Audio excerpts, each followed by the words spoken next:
Welcome everyone to another podcast of Conversations with Anne Marie. I'm Anne Marie Morales and I go by Anne Marie, the Art of Healing. The reason why I have the name of my business as the Art of Healing is because I am an artist and I am an art educator. So talking about art, spirituality, and creativity are just part and parcel of who I am as a human and as a spiritual being. I have with me today an amazing, amazing guy. I consider him a good friend. His name is Steve Cefalo. He is an extraordinary artist and quite an interesting metaphysical human being. He has a bachelor's degree from the School of Visual Arts in New York, which I did not know, which was new to me. He has a master's in painting from Indiana University. He has studied with a world-renowned portrait artist, Nelson Shanks, who has done portraits of popes and world leaders and even Princess Diana. He worked with Jeff Koons as a painter in residence with Jeff Koons' studio. He also worked at Nickelodeon Studios and was an illustrator with them. He taught art, painting, drawing, anatomy, different things at Indiana University, Art Academy of Cincinnati, and the University of Arkansas in Little Rock. And not to mention, he is the chief artist, I would say, at a very anticipated graphic novel by a member of this truther community, Corey Good. So we're looking forward to that for sure. So without further ado, I'm going to have a great conversation with my dear friend, Steve Cefalo. And welcome, Stephen. Thank you, Anne Marie. So glad you're here. Nice to be talking to you. Same. So we met 2 years ago, two and a half years ago, That's about right. that, at this kind of week. What was it? Well, I forgot exactly. Camp Disclosure. Camp Disclosure. That's where we met. Forgive me. I was telling Stephen, like, nothing sticks in this brain anymore, and it's a problem. It's a really big problem. That's the problem with the right brain people, is that the right brain is not designed to hold information, data. Oh my gosh. Well, we met at Camp Disclosure, and boy, I was so looking forward to meeting you. I don't know if you knew that, but I knew you were going to be there. I had no idea. I was so That's looking cool. forward to meeting you because, I mean, I'm an artist, you're an artist. How cool it is. You're working on this amazing project, so anticipated. And we'll figure out, we'll talk about that as well. But so talk a little bit about what you felt, because I'll let you describe the situation. Okay, sure. You're talking about when I met you? When we met, yeah. Yeah, so I didn't know Anne Marie. I'm not certain if we were already connected on No, we social, were not. but I was doing this little presentation at Camp Disclosure about multiple topics, mainly the two categories, graphic novel, and also this sort of set of theories that I've developed over time, teaching anatomy, teaching proportion, teaching composition, and doing portraiture and figure drawing. So it's a whole rabbit hole in itself that I won't go into. But I had numerous images of my work up for the presentation, and Anne Marie, it was so cool. She knew, she got my art references. So like when I had a panel from the graphic novel up on the screen, and I had subtly referenced, I think it was it Masaccio? Um, and she said, Expulsion from the garden. Masaccio, the Expulsion from the the garden. expulsion from the Garden of Eden. Yeah. And I said, yeah, you made me look so cool in front of my audience. Because I can't remember if I was even going to mention it, but you got that. Hmm. So And there so were quite a few different references. There were references like right. this. This was a reference, I That's think. right, Caravaggio. Yeah, Caravaggio. the Yes. yeah, the was it the conversion of St. Paul. Paul, yeah. Hmm. So these little Yes, things, because he little has a nods hand to coming out like classical that. art, yeah, that I put in the graphic novel, and she saw them, and it just really made me look cool and made the art look more, and the presentation look more robust.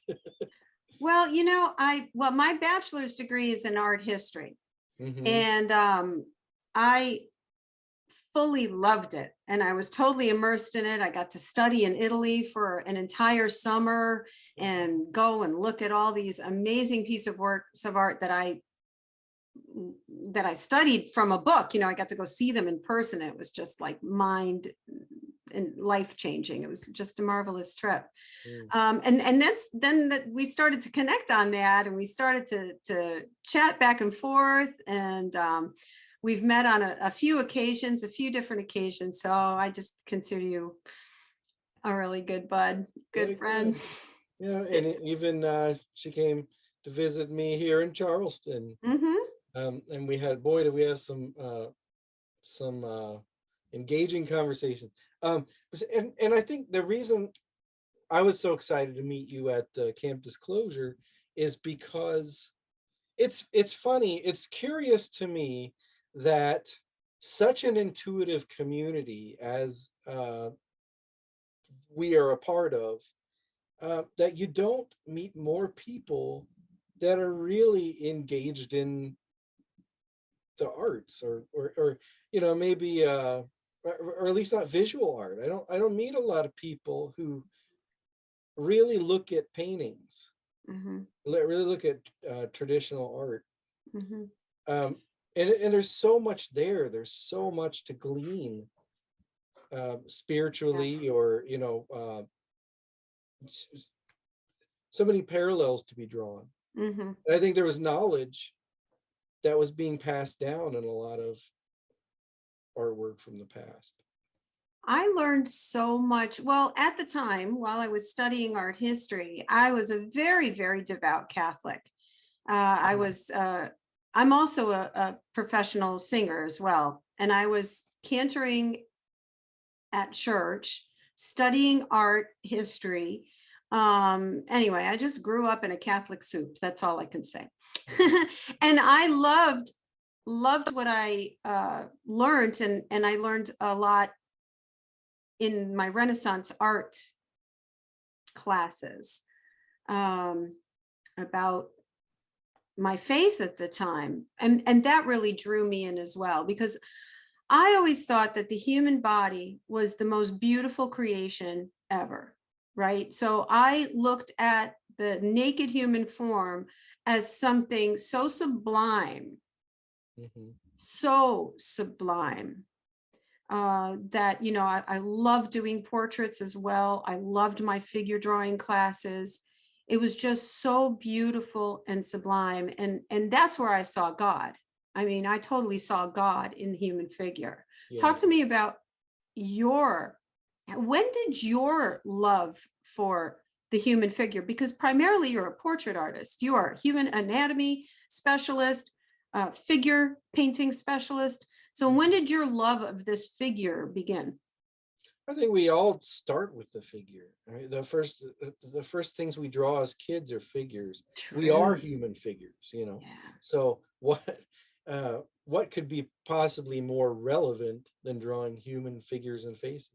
So I think as a kid, drawing stick figures, starting with that and getting bored with that and going, okay, I can crank this up a notch, and then you start, filling them out, noticing that arms have width, and they're not just sticks.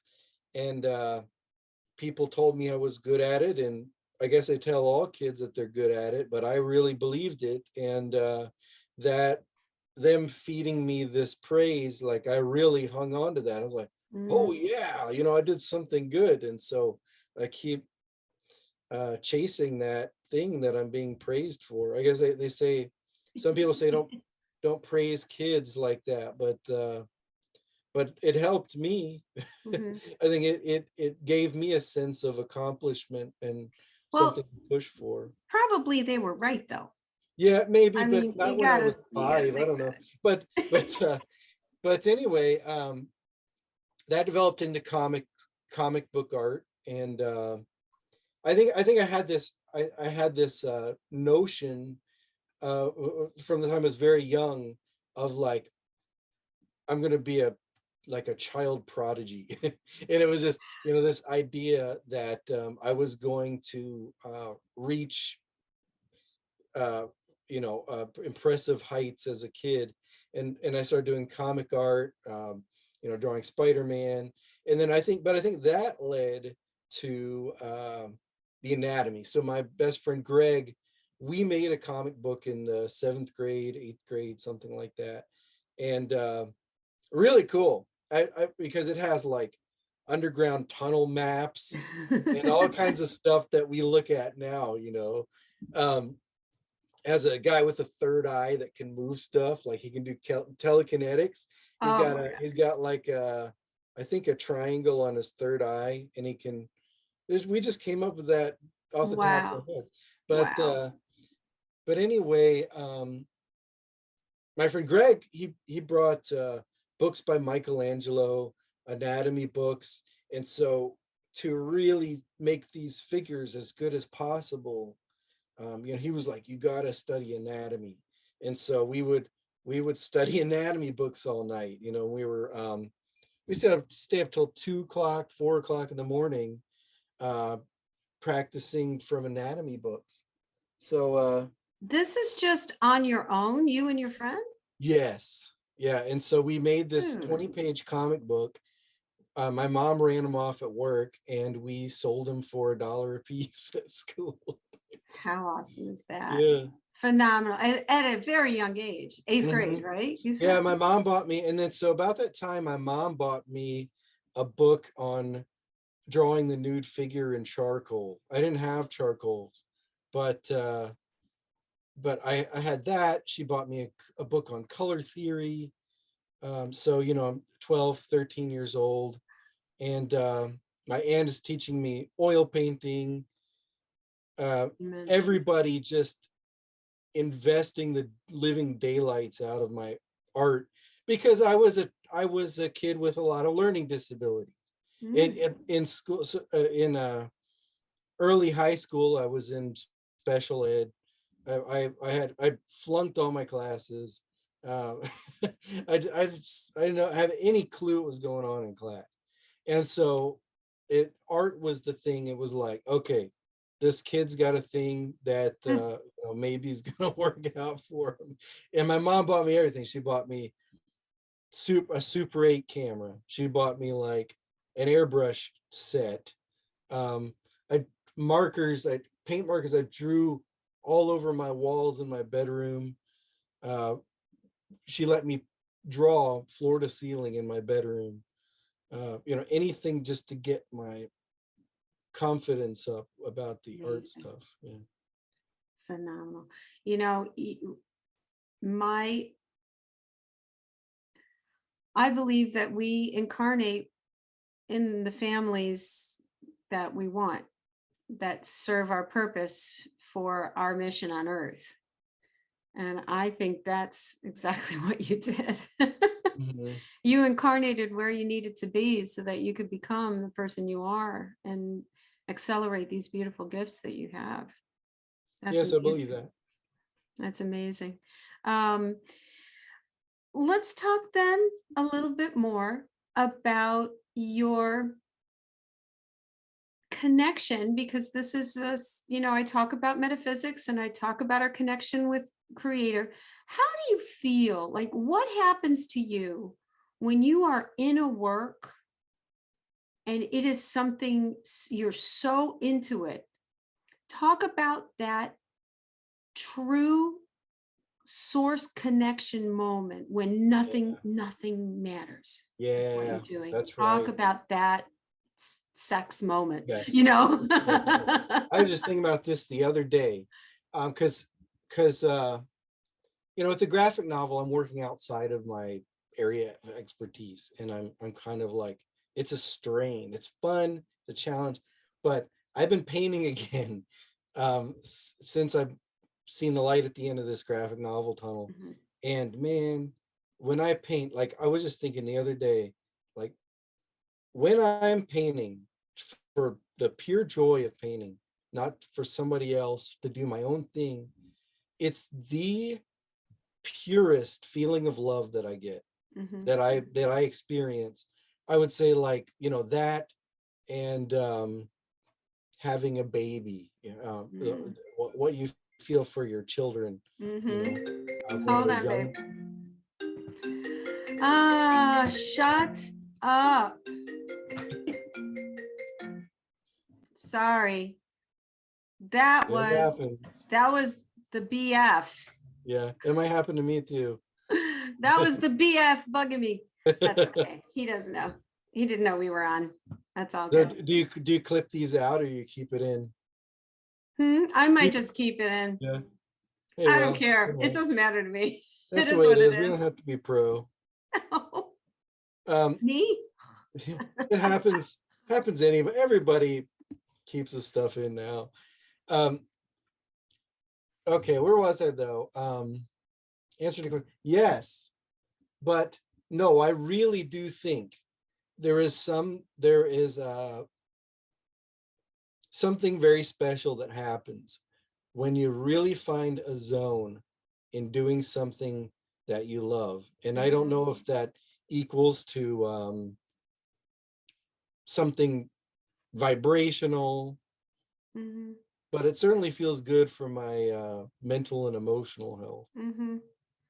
I've heard this one channeler that really taught me about.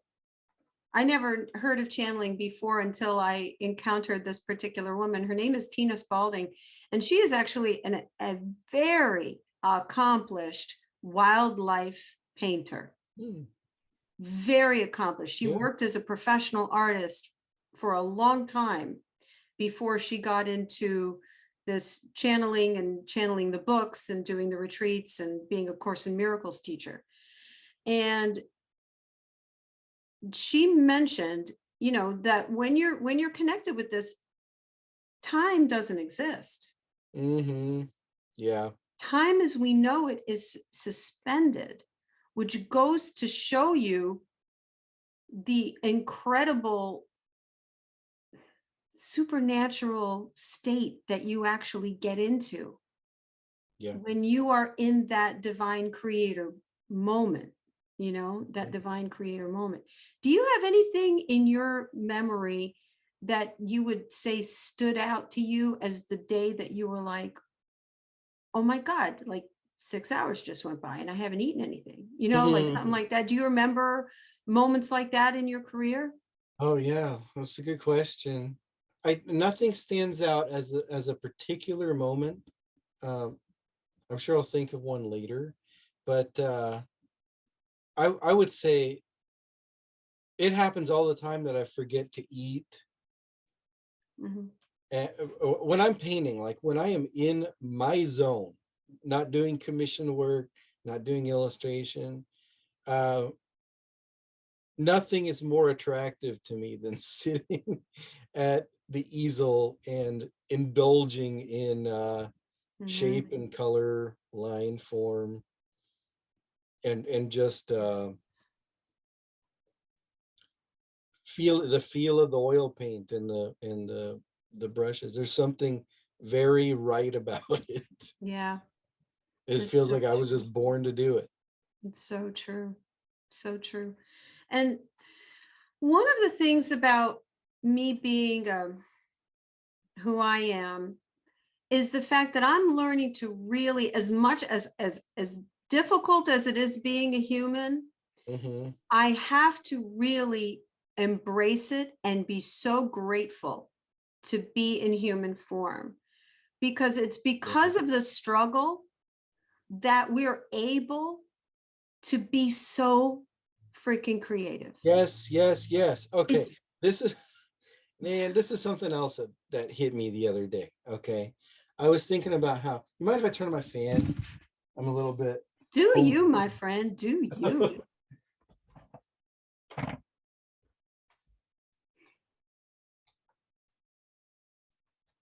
I gotta So I got the phone call and you got the fan. So we're even. I'm gonna open the window because I can't find a place to plug in my fan. All right. I was thinking about this. You know, we do so much talking about, we just so much belly aching about living in 3D, right? Right. But I love 3D because and we're here to learn. We're here. This is a classroom, and I don't want to skip it because it is such a gift. It is our limitations. Limitations lead to creativity. And I hear people I'm say, writing that one down. yeah, I hear people say that talk about how admired we are as a species by other ETs. Yeah. Oh boy, look at our music, look at our creativity, our art. Yes. But it is the fact that I am trapped in flesh and bone, and that my mind can only do certain things that forces me into a creative space. It's like the mother of invention, limitation. Limitation. Yeah. Limitation. And I would say, like, I don't want to live, at least to me right now, I don't want to live in a world where I don't stub my toe, because sensation is, there's so much joy in sensation. That's a beautiful way to put it. I prefer not to stub my toe and still enjoy sensation, but that's cool. You do you. It's great. But I mean, there's deep pain, right? And I can live without that. But I think inconveniences, they kind of create a certain friction that to me enhances your creativity. Mm-hmm. No, absolutely. Absolutely. I remember the best self-portrait I did was done right after I hung up from an argument with my mother on the phone. And I drew this really nice profile. I took a photograph of myself and I just, and it worked.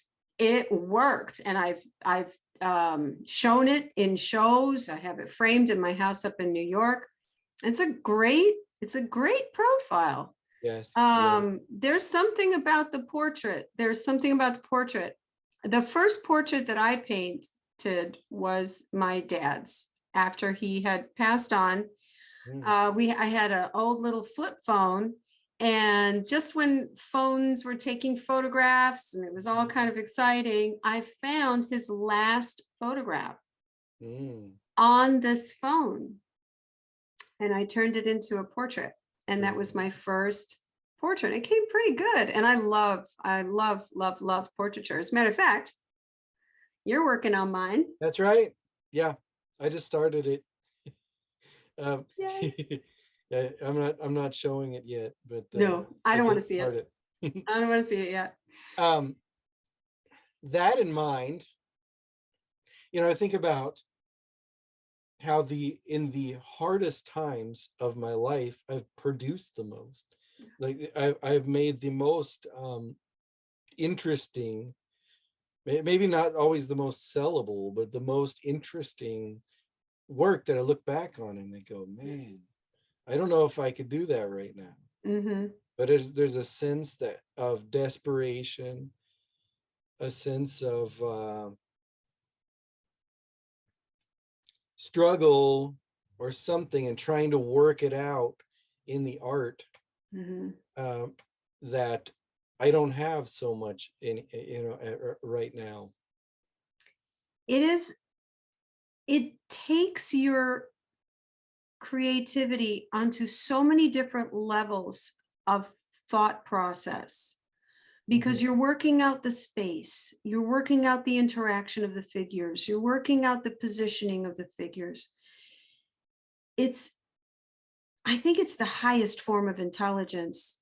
I really, really do. I mean, a lot of people put a lot into these computer programs, but let me tell you something. When that comes straight out of your mind and not out of a computer, Mm. that's where that's where the intelligence Ah, is. but it's more than the mind. It's mind, heart, and body. Amen. That's Yeah. what's so wonderful about it. It's Yeah. all of that activity. Hmm. How beautiful. I have heard from a couple of insiders about how artists, first of all, artwork from the earth. There's a theory out there by a certain person that I know really well that has told me that most of the art that we see is not the real thing, because the Mm, real thing has already been sold and taken off planet, because yeah. that's I that's what love I've that. heard. That's what I've heard. That's a I don't know. blast. So I don't know about that, but that's what I've heard. And what do you know about that? Do you know it? Do you know it? Nothing. You don't know nothing about that, but I've I heard think it's that. cool. You think it's cool? I know that we've been sought after as engineers, and that we're capable of reverse engineering Hmm. freaking spaceships and stuff. I mean, it's so humanity is incredibly, incredibly The creative. interesting part about the one thing that I have thought about before, though, is there were all of these connections between the the Nazis and ETs, and we know that the Nazis confiscated a lot of artwork, Right. uh, and I think probably a lot of artwork was stolen and replaced by them too. Hmm. But I've wondered if they sold off artwork to other off-world You locations. never know. You got to get money from somewhere, I guess. I don't know. You never know. You never know. Tell me how your creativity influenced your spiritual journey. Okay, sure. I've always kind of seen them as being interwoven. I was born spiritual. I don't know if I talked to you about my it was in my presentation. My first memory is being baptized in a German cathedral. So when I Hmm. was 6 months old. So That's an early memory. yes, it's Jeepers. freakish. Yeah, Wow. I've walked, and people, I didn't know it was abnormal Hmm. um, until I was older, and people were like, "You don't remember that? You're remembering from pictures." And I was like, "No, I don't have any pictures of it." But I did, later in life. My dad developed. He was developing old slides. I said, "Do you have a slide of the baptism?" And he said, "If I do, I'll make you a photo." And he did. Um, but I'd never seen it before. So that I and my earliest memories are in that cathedral, and stained Hmm. glass windows. Hmm.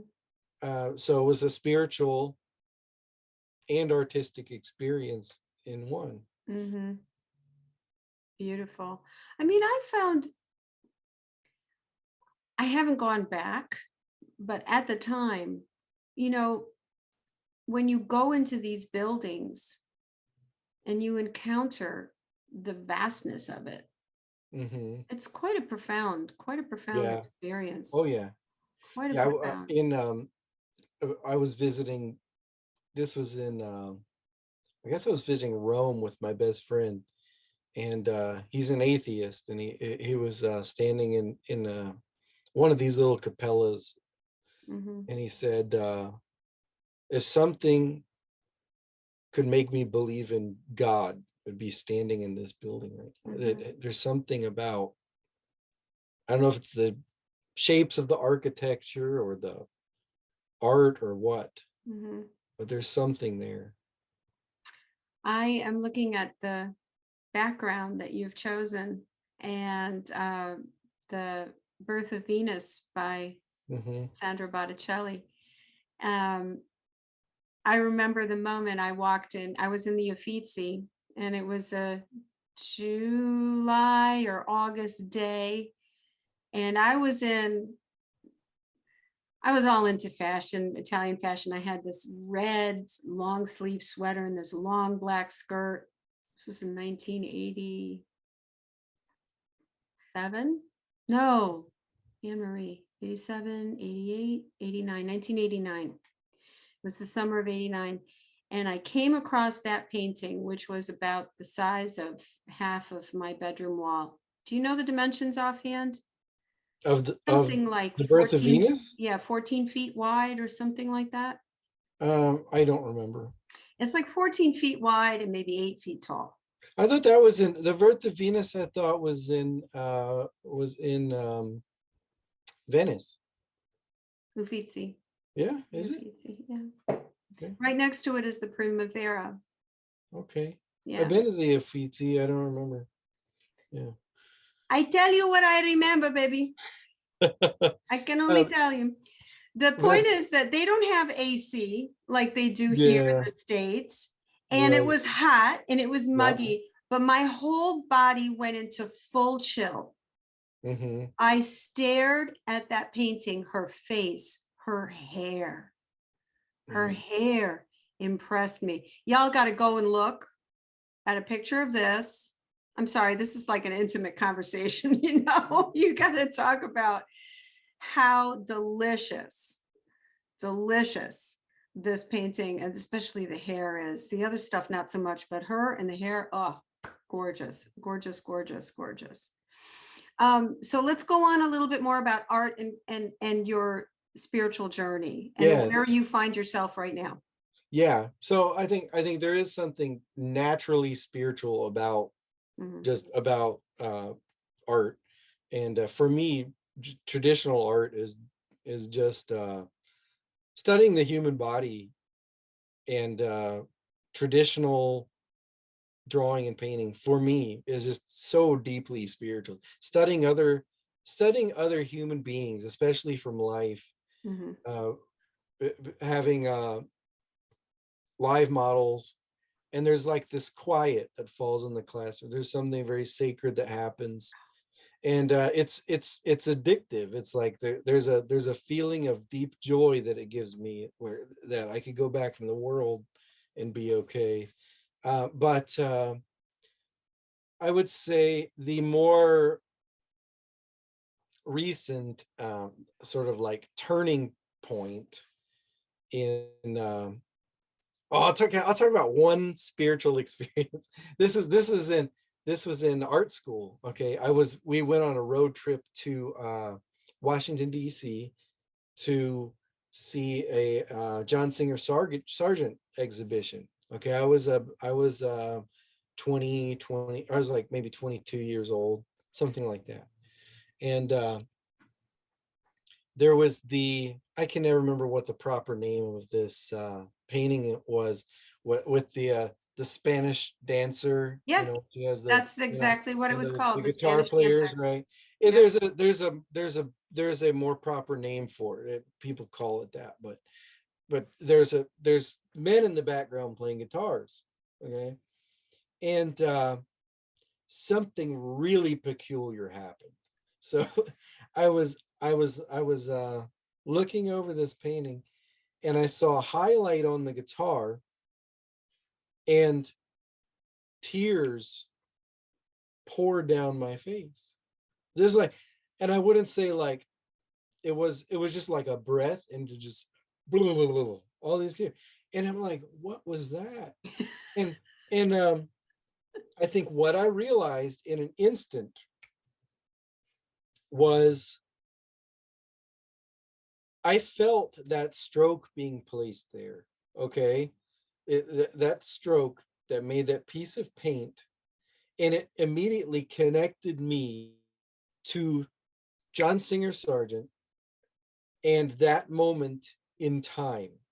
So it's like it was like a portal, like a like literal time travel Yeah. where our minds melded. You know what I mean? Just that one Sublimation. spot It of was paint. sublime.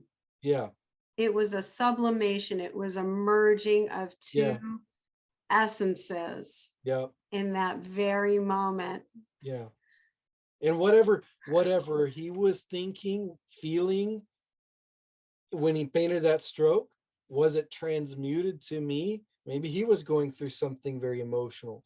And but this is the crazy thing. So a book came out later called Pictures and Tears by James Elkins, and it talked about the phenomenon of people crying looking at paintings, and that was one of the paintings that No people have the kidding. stories Cool. about. I just had this kind of revelation because I used to teach. I was just telling Stephen how tough it is not to be an art teacher. It was such an important part of my life. And I'm going to start to cry. Stop Mhm. it. Uh, I taught about Vincent van Gogh to every fourth grade class every year. Mhm. And I talked about his illness. I talked about how it was really um, a form of seizures that he was having, Mhm. and that it could have been within 10 years he could have been cured. And I talk about how he was probably killed by somebody and did not commit suicide. Yeah. And I go through all this evidence and I show them all this stuff, and I literally feel him there. He feel him with me there.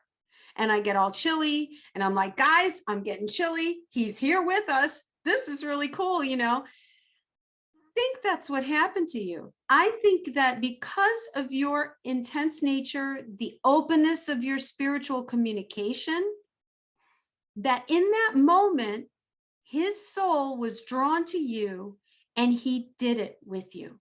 He did it through you. And he was able to experience that experience again. Because Yeah. when you're disincarnate, obviously you don't have the body anymore, you Mhm. know? I just kind of feel like maybe that's exactly what And happened. maybe that's the entire point of art. I mean, Maybe that's the seriously, entire point what of. is inspiration anyway? Mhm. What is Mhm. inspiration? How do people wake up from sleeping and sit down and completely create a symphony, write a complete song, create a piece of artwork with no planning? And then you know what planning is all about. It takes a long time to plan a portrait, but people can wake up and just go, what is that? Yeah. What is that? What are Mhm. your thoughts on that?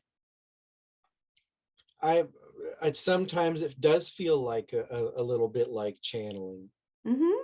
Yeah. Sometimes it feels a Absolutely. little bit more like 20 or 30 years of education that I'm using to to get me by and make something, and it feels like a more intellectual process. But yeah, there are some of those really special magical moments where you Yeah, look back and you go, I don't know how I painted that. there you go. I couldn't make that today.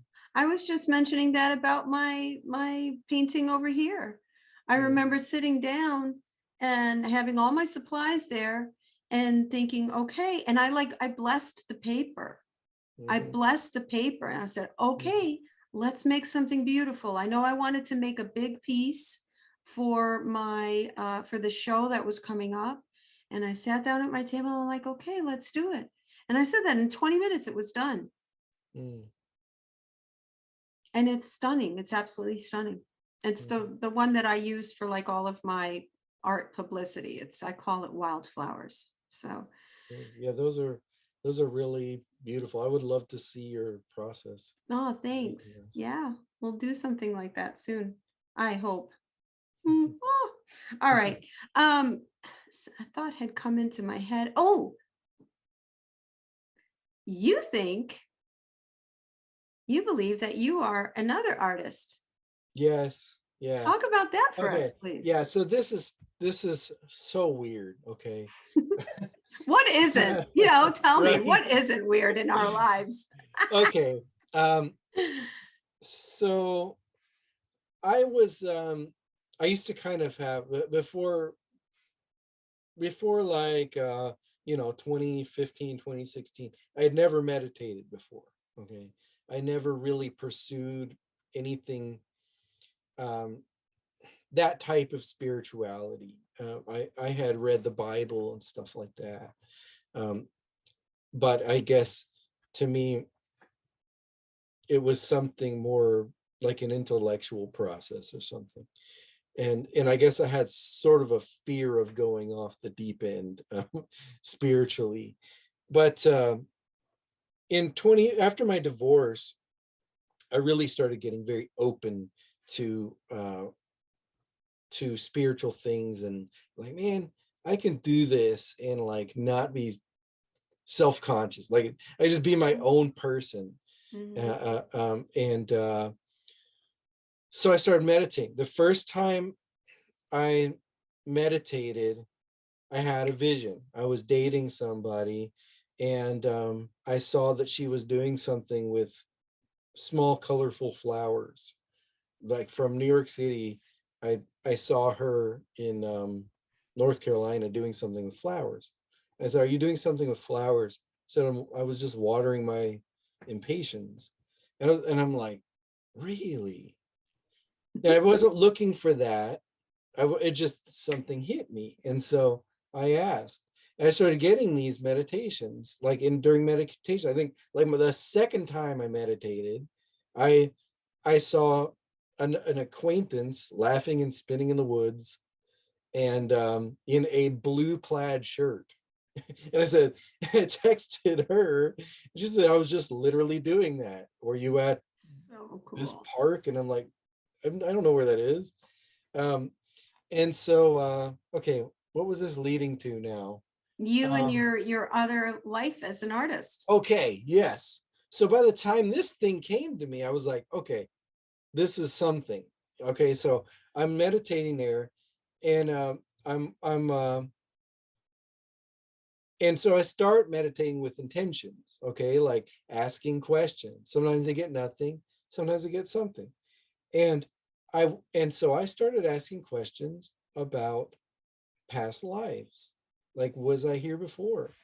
And the first time I asked, like the first 5 or 10 times I asked, I was getting the same life. So it's like, and these come not as like imaginations. It's like literally like I forget that I'm in a room in this body.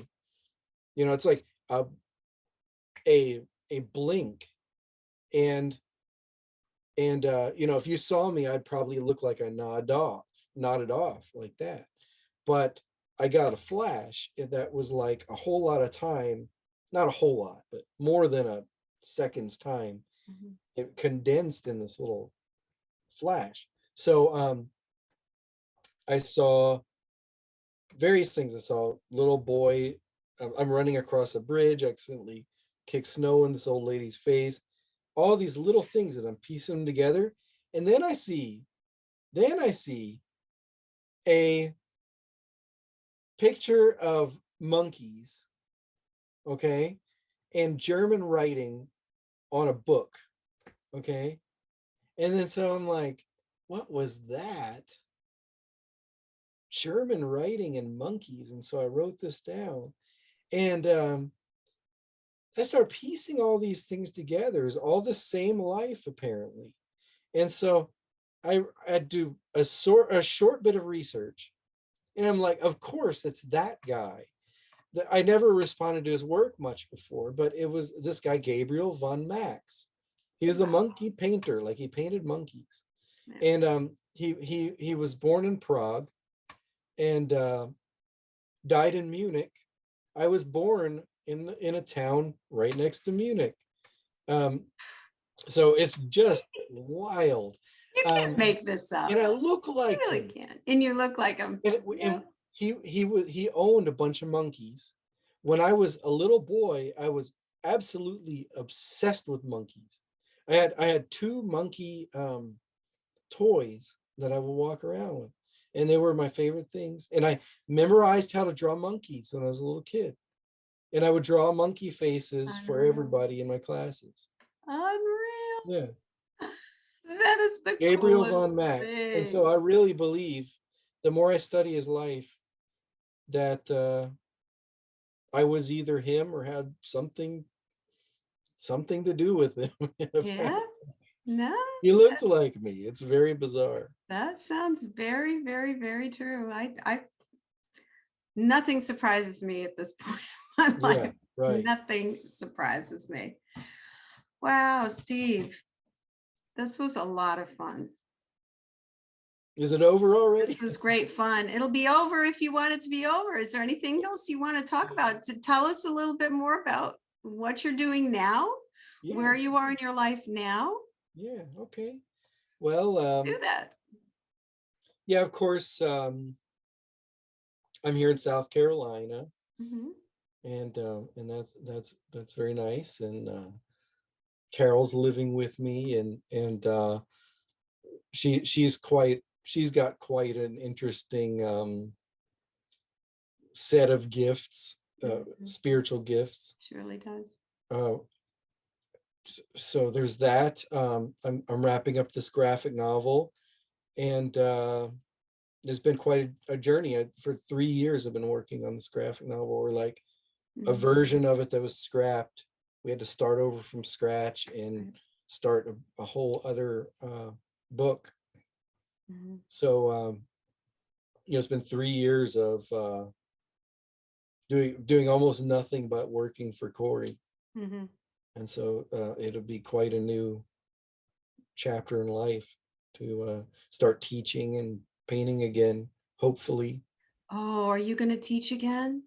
I want to, yeah, but I don't know how I can get my foot in the door. I'm trying to get back into galleries and teaching, and I feel like an alien, like I don't even remember that life anymore.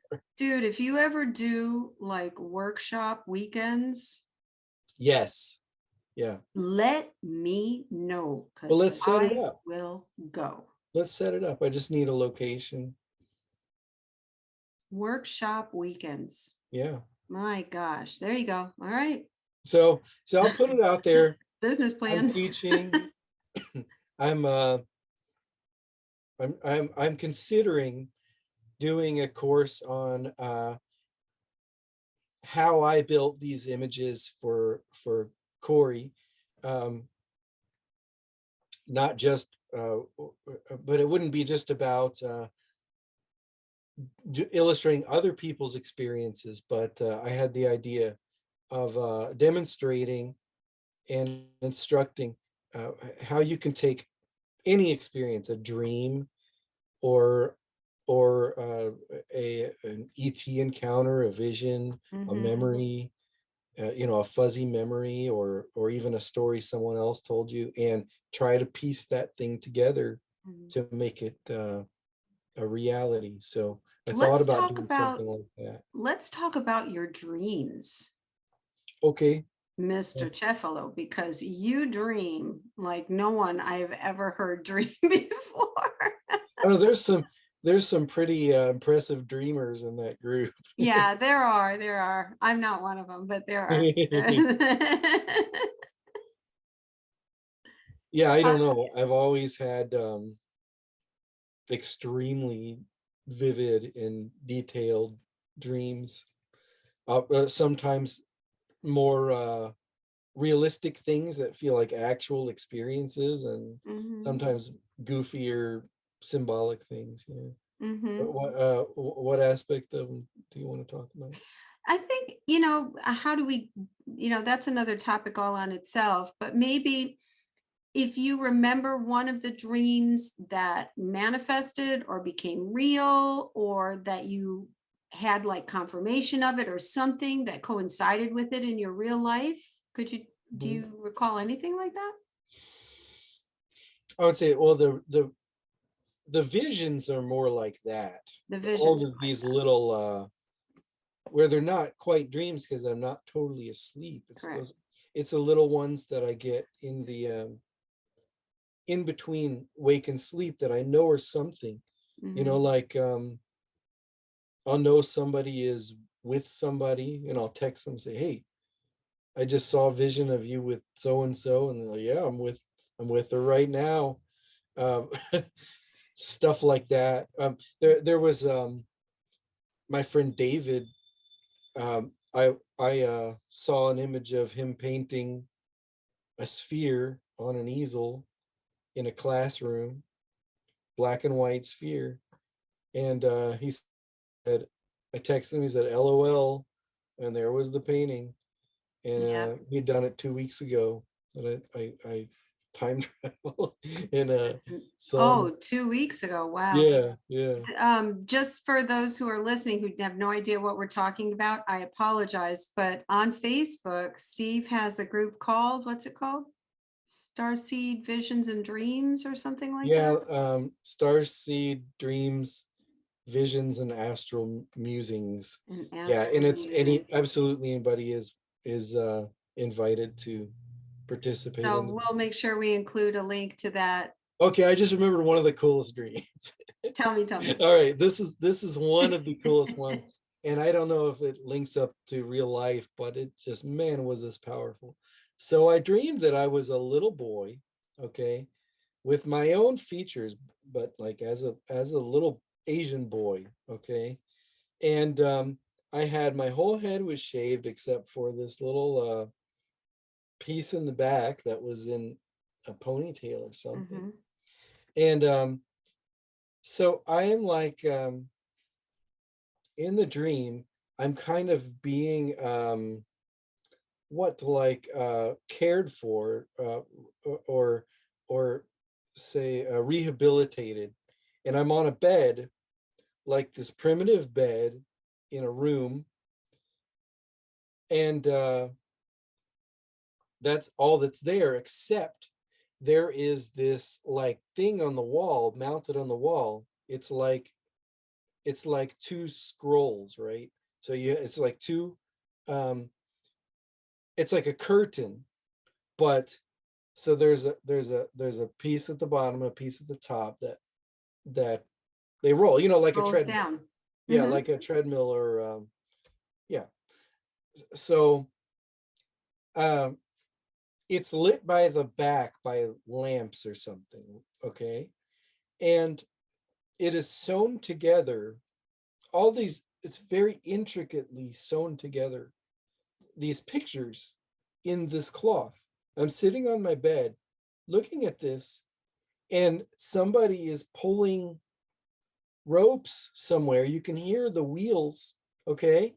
But it is this whole animated story as they pull the ropes. Um, and there's music being played. There are actors and voices that are maybe behind the wall, but it's all 100%, analog. and Unreal. and but it's this whole little movie that's playing out. I don't remember what the movie was. Unreal. Maybe I wrote it down, but colorful animated movie, and it feels very much like something that happened in another life, maybe on another planet or something. But it was so beautiful. Wow. That's gorgeous. I That want sounds to animate it. beautiful. Like I want to someday do art based on it. Hmm. Hmm. Wow. That's amazing. What a beautiful story. Beautiful, beautiful dream. Beautiful. Well, how can people get in touch with you? Yeah, well, okay.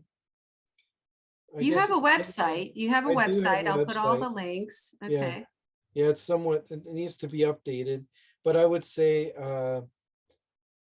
I'm always on Instagram. My Instagram is just my name, Steve Cefalo, um, with the at symbol, and you can always find me there. Awesome. Yeah. Well, bro, I love you. You You know I too. do. Just thanks for spending time with us today and talking about creativity and spirituality. This has been a great conversation. I love you dearly. I can't wait to see you again sometime very soon. And to everybody out there, thanks for waiting until the very end.